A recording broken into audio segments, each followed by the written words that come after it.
Few different titles that I could go with on this video as I'm just trying to get the point across of what we're talking about here.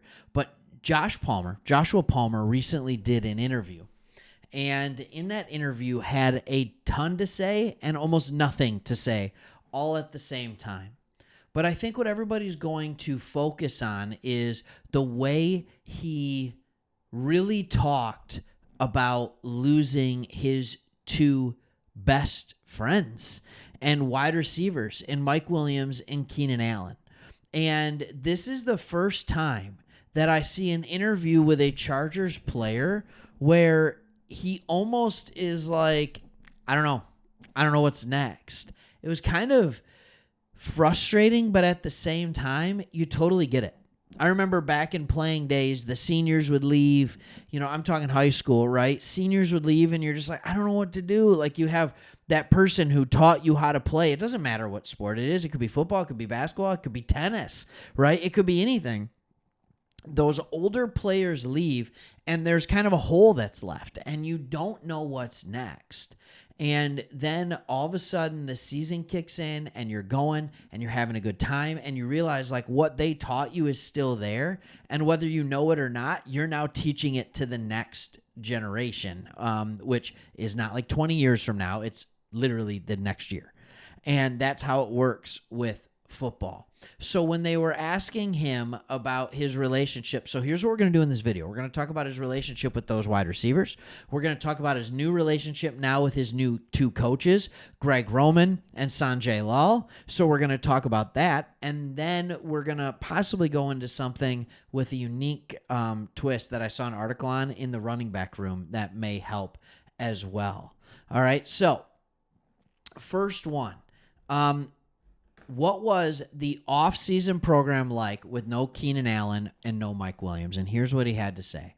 Obviously, it was an off-season of change. What was the first off-season program like without those guys? He said it was definitely different for me, and I can only speak for myself. Definitely different when you're used to having your two best friends out there, and now they are not. But they're nothing but a phone call away, and I'm ready to move forward. This is a two-part question. He asked another one, but before I get into that answer, that's what I was talking about with this. I remember when a couple of our captains left, my junior year, and I'm going into my senior year. I became a captain, and I'm just like, what is this year going to be like? These guys were my best friends.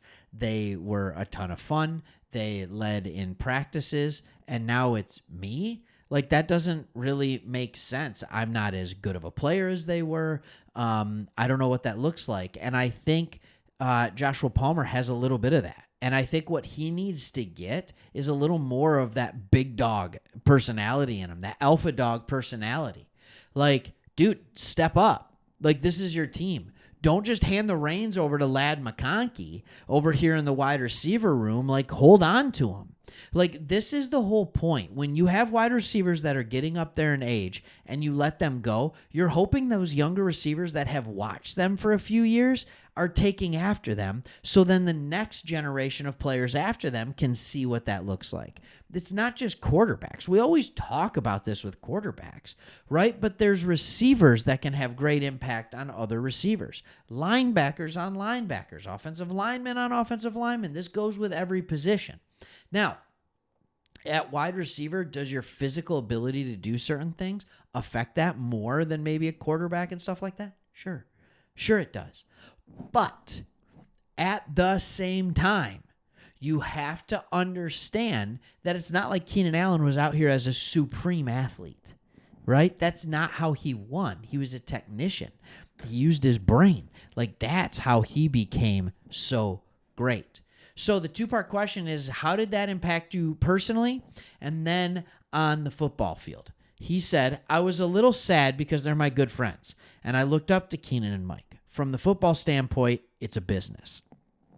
And then they asked him, and this is the one that I thought was interesting, have you taken on more of a leadership role in the wide receiver room? He goes, I don't know. You probably have to ask somebody else. I wouldn't see myself as that. Ask the other guys and see what they say. Then he was laughing about it. Hate that. I'm just going to be honest. Don't like that response. I don't like that response. But he did more. He talked about Greg Roman, and I'm not sitting here judging because I've been on here many times on this channel talking about how I think Palmer's going to have a big year. Talking about like if you need a wide receiver 3 or a flex in your fantasy football, go pick up Josh Palmer. He's going to get a lot of targets. But I would be hoping to hear him be a little more confident at this point.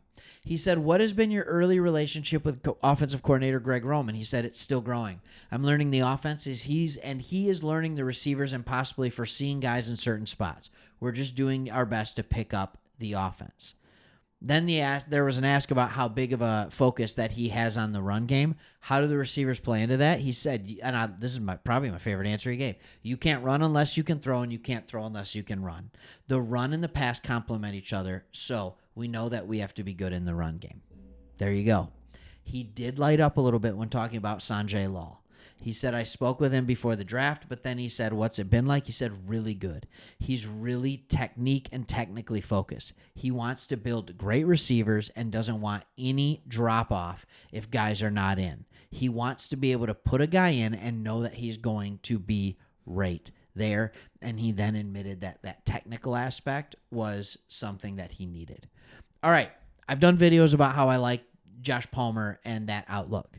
I also like the outlook for Kamani Vidal. But there was a unique thing, all right, that I read another article on the Bolt Beat, and it talked about how one of the early cut candidates from another team, the Chicago Bears, is Khalil Herbert. And if they were to actually cut him, how he would be a great fit in with the Chargers. Now, Herbert's averaged like 4.9 yards per carry, which is phenomenal. I think in many ways, Herbert's been the best running back there for a while, but they drafted Roshan Johnson to kind of replace Herbert. They then went out and signed DeAndre Swift. So the writing's kind of on the wall that Herbert's days might be numbered in Chicago. So there is a world in which they cut him now that he's in his last year of his rookie contract. So is Khalil Herbert a guy that all of you would like to see playing for the Chargers?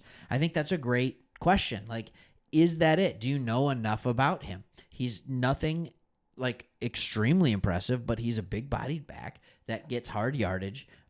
He has good feet. And obviously, if you're going to average 4.9 yards per carry throughout your career, you're going to do well.